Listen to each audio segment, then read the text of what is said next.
A Gentle Entry, November 8, 2019. Even before heading off to Paris for my third visit, I'm planning on what I want to see and where I want to go. However, the fact I'm using my newest fountain pen and a notebook from St Pancras means essentially some of these places are now an extra luxurious, non-essential expense. My secondary aim of this trip to Paris is to gather as much cultural association as possible. This is to enable me to write my big piece for the first year of my Masters at the end of May.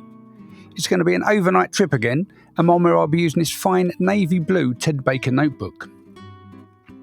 What I should be doing is reading 2 chapters of my online textbook. I can then set aside the time to write my first assignment.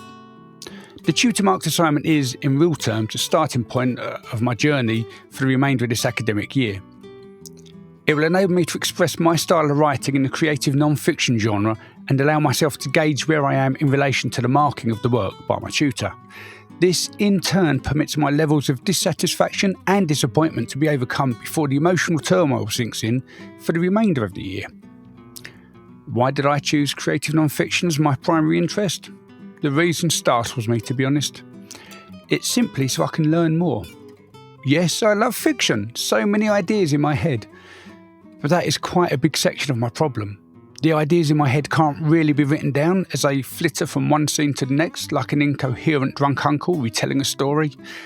If I were to somehow put them down on paper, I believe either my family or my peers would have me in a padded room faster than Houdini could escape from the straitjacket that they'd have me wearing as they waved me off. That meant that all was left to keep interest going was religious studies. But the Open University weren't doing a Masters in that, and this left me with very little option.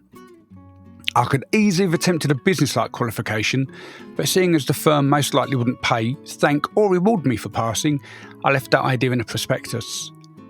I decided I would pay to learn and advance my own personal self with creative writing in the non-fiction sense. The bachelor's degree was in the vain hope of becoming a secondary school teacher. My end result was far from great, and the reduction in salary to train would leave me with 2 years of mortgage arrears. Creative non-fiction is where I am now, and again, allowing myself a little self-reflection, I'm glad. It won't make me any better, but it will allow me to know my errors.